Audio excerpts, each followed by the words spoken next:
As time passes, we expect things to get bigger, better, or at least develop in some way. But there are some things that are going in the wrong direction. Hi folks, it's Falcon, and today on gameranx, 10 game features that are evolving backwards. Starting off at number 10, it's unlockables. Now, lists like this can easily dip into old man yells at cloud territory, just a bunch of out of touch complaining about games these days. So let me just start off by saying that in general, gaming is better. You could even say it's better than it's ever been. From a technology standpoint, from a variety standpoint, from a possibility standpoint. There's just more a developer can do. There's also so much stuff out there, it's nearly impossible to play all of it. There's so much that for pretty much all of the complaints listed here, you'll be able to come up with a counterexample from a modern game that didn't evolve backwards. So I want to nip that right in the bud. I am completely aware that there's stuff that does things right. That said, video game unlockables seem like they kind of been on a downward decline. What used to be a bunch of bonus material, extra weapons, new costumes, stuff that rewards players for completion and adds replayability to games, it's been replaced with microtransactions and in-game stores. All that stuff that used to be free has been ripped out and sold back to us. Ubisoft, particularly bad about this. Take any recent Assassin's Creed game and you'll find a cash shop filled with stuff that older entries would have just had you unlock it by,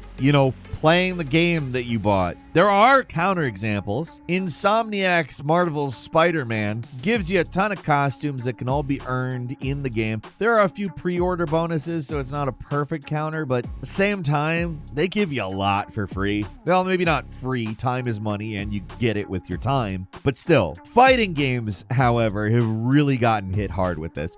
Take some of the older Dead or Alive games where you could unlock 7 or 8 costumes for each of the characters, and it was all free. And then look at the most recent game, Dead or Alive 6. You don't even get a fraction of that for free. There's hundreds of other costumes, and you have to pay for them. And that's not even getting into multiplayer games where the battle pass is taken over as the preferred form of microtransaction. There's still the classic unlock track where you get rewards for leveling up, but now you get the privilege of paying to level up. Like, it's a better system than loot boxes. Not gonna say it's not. It is. And a lot of these cosmetics probably wouldn't even exist if not for the battle pass. But it's also hard not to look at the state of these games and wonder if it really would be so bad if you could just buy a multiplayer game and play it, without the whole getting nickel and dimed at every single corner approach. It really does feel like that's a de-evolution. So crack that whip. We're going to continue on with number 9, multiplayer modes in single-player games. Do you remember when for a while every single-player game had a tacked-on multiplayer component? There were a lot of bad ones, but there were a few that were actually pretty fun.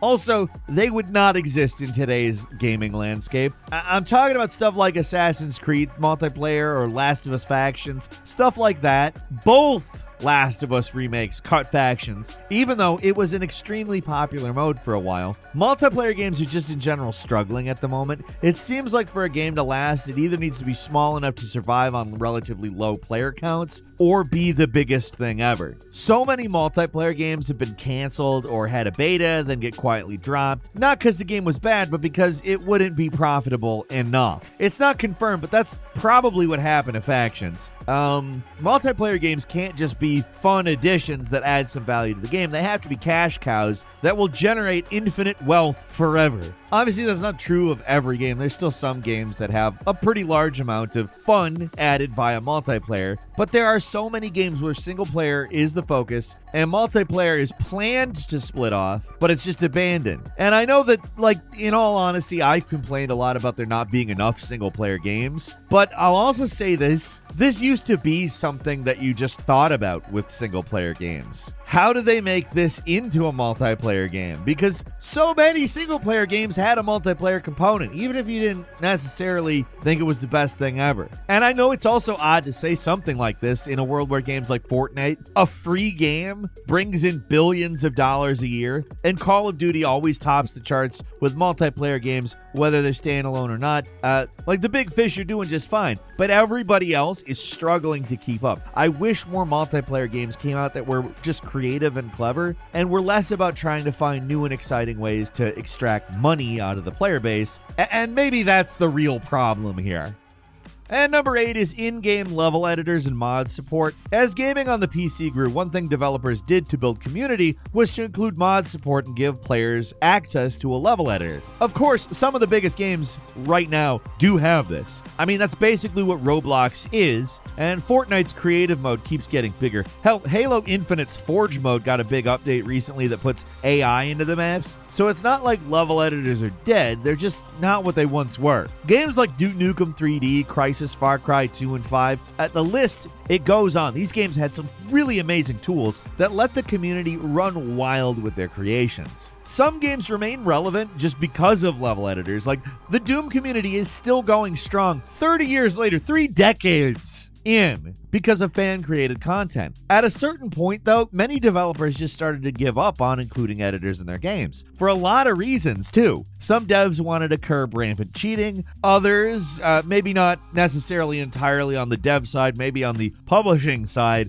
realized there isn't a lot of value in editing tools. Kind of gives the player infinite content that they don't have to buy. So they kind of gave up on them. These days, the only games that have level editors are kind of specifically made for level editors. There are games that are still heavily modded, but it just requires some extremely dedicated fans reverse engineering code to do it. Games like Roblox and Fortnite are closed systems as well. It's not like the golden era of PC game modding in the late 90s, where games like Half-Life had entire communities extensively modding the game to essentially create new games. So many amateurs were able to take their creations and build a career out of it from there. With games like Roblox, you make something in the game and it's the property of the developer. You can make some money off of it, but it is a really exploitative business model that's actually arguably employing child labor. I don't know. If you want to go look into that one, it's depressing.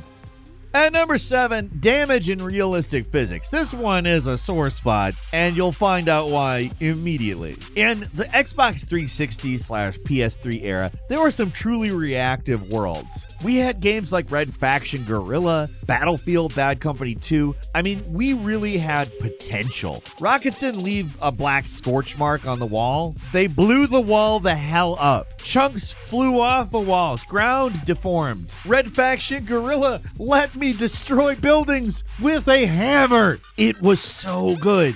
But even so, there was room for improvement, and then it all just stopped. Instead of trying to make more destruction or more realistic destruction, games stopped. Everything became static, less reactive. Like, look at Far Cry, look at the second game versus the later games. At some point, developers were just like, you know what? I don't really care what happens to the tree when you shoot the tree. They gave up on what happens and focused on what it looks like. Which, yeah, a focus on fidelity definitely does result in everything looking more realistic when you're taking a screenshot, but I mean, it's a playset. Big old plastic playset. Like, not to say that games don't have impressive destruction now when they feel like it. This stuff usually only happens in like scripted events or in places where they decided to put in the effort, but it's always selective and limited. There's just been no other game that has attempted to do what Red Faction Guerrilla did with its destruction physics, and that's a huge shame. Some will say, there was a Red Faction Armageddon. It's no. For whatever reason, that is an extremely limited game versus Guerrilla. First off, it's not open world. It's based almost entirely in corridors, and you'd think that that would mean, oh, well, the destruction physics can be ramped up. They were not. They were actually not as good. They were there, but not as much. I don't know if it was a hardware thing or what, but it just felt like less than Guerrilla. Nowadays, games are so busy looking good, running in 4K, and having ray tracing that a lot of immersive elements like this have fallen to the side, and it's a shame. Yeah, ray tracing does look great, and there are instances where I will definitely agree that it adds to immersion. When a mirror doesn't look like a big slop, but rather looks like a mirror, I don't know, that does actually help the world. But it's expensive, and destruction clearly is less expensive. They were doing it a long time ago with much worse hardware. And realistic destruction doesn't just look cool, it makes the games that have it way more fun.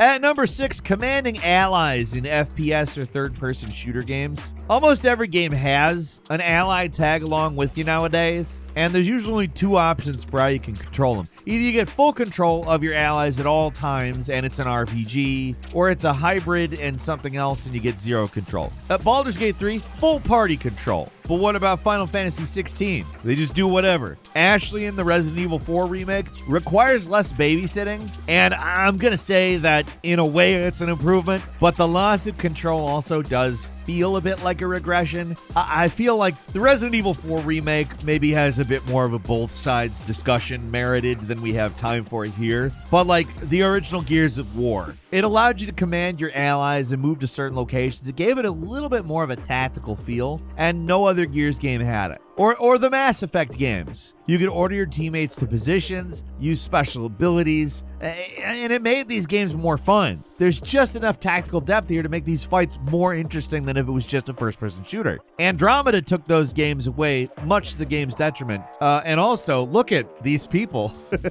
Oof. Another perfect example of this kind of de-evolution is in the Rainbow Six games. They started off as hardcore tactical shooters where half the mission was just planning out your team's movements, giving them orders, you know? Well, later games kept dumbing it down more and more until we got to Siege, which might as well be a completely different game. A good game. I'm not going to say Siege is a bad game. It just has nothing to do with where the series started. So many games used to give us control of our allies, but not a lot anymore. Now they're mostly just there to let you know that they exist, but don't do a lot other than that. At least that's the way it is in most games now. And number 5 is enemy AI. Early stealth games put a lot of emphasis on enemy AI. They weren't just dummies for your main guy to brutalize. Each enemy was meant to be a challenging puzzle the player had to overcome. The AI in games like Thief were hardly, it's not genius stuff, but they reacted differently to light levels, the sound of footsteps on different surfaces. Like in Metal Gear, guards would notice your footsteps in the snow. In Metal Gear Solid 2, they wouldn't give up just if they lost sight of you. They'd go through and check, see if you're hiding.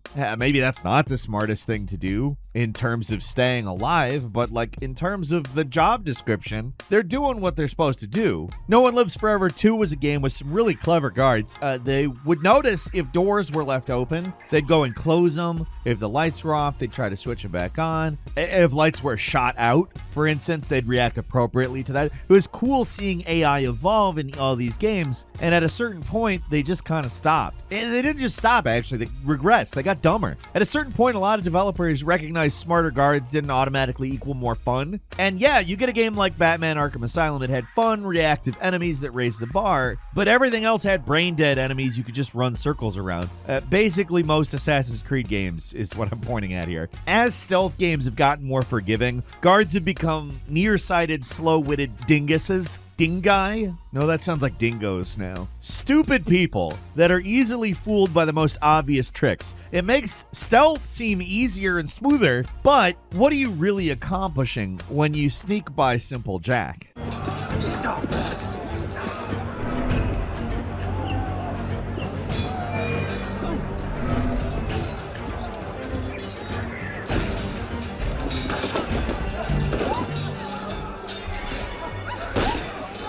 And number 4 is Easter eggs and oddball modes.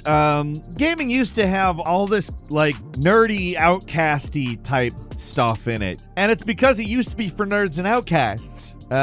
It wasn't quite the billion-dollar industry it is today. That's not a bad thing either. I'm not saying that. I actually like that games are made with some consideration for the idea that normal people might play them. But it has taken quite a bit of personality out of a lot of modern games.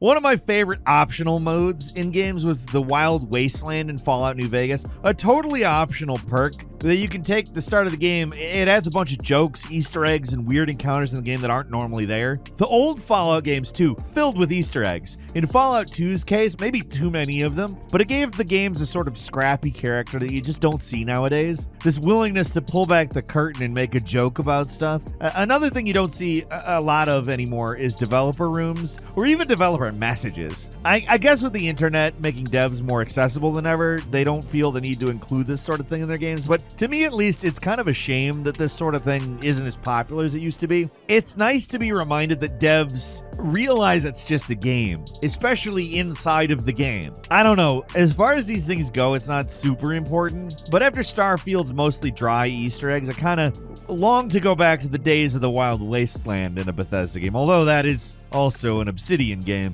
We don't have to get into how much more I think Obsidian gets Bethesda than Bethesda does yet again, but yeah.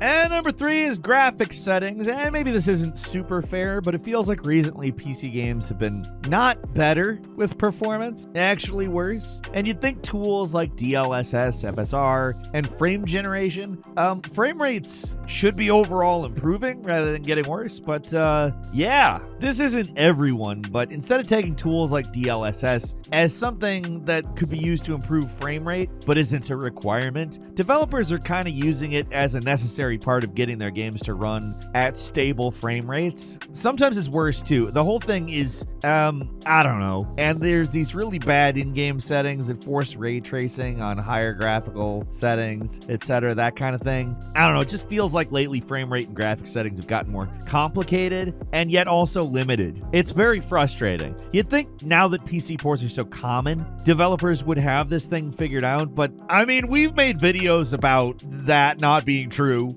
Search gameranx PC ports and you'll see what we're talking about. But even though, like, a lot of the time games are clearly running on superior hardware with the PC, they're ported in a bad way and do not run well. And it's not because there's a hardware issue, they're just not optimized well. For at least a little while, things like DLSS was a net positive for PC gamers, but lately it feels a bit like an albatross. Developers, I don't want to say are skimping, because a lot of the times it's not really their decision. They're given a certain amount of time and money to complete a task, and optimization ends up kind of falling by the wayside because they can fall back on DLSS. But it's not a silver bullet solution. It's become exceedingly clear that it is not that. Like, also, can we just say, it's not even designed to be a solution at all. It's designed to be a thing that makes games run better on top of already being optimized and running well. It's not good. And number 2 is the camera in RTS or top-down games. It's one of those things that's extremely specific, and maybe I'm the only one who cares, but seriously, why does every modern RTS or top-down game have a camera that's so close to the ground and you can't zoom out? It's not StarCraft anymore. These are not sprites, they're 3D, and you can move the camera wherever you want, but you also can't. Games like Supreme Commander and World in Conflict solved these problems more than a decade ago. You could zoom out the camera and rotate it. Players had control over how they saw the battlefield, and ultimately that helped you see everything very easily and well. But for some reason, every new game that comes out now wants to be StarCraft 2, which means the camera's locked down for no reason other than it's like that in StarCraft 2. It adds nothing to the experience, and it makes these games more frustrating to play, and it's just a case of follow the leader rather than innovating. I know that's harsh, but it is not so hard to have a functional camera in a top-down game where, to be frank, angle is not something you're really worrying about a lot. It's 2023. I think we can push the camera back a bit. I know everybody wants to be the next pro MLG esports king, but is having the exact same camera as a game from 1995 necessary for that? I don't think it is. Reach the last waypoint. ETA any second.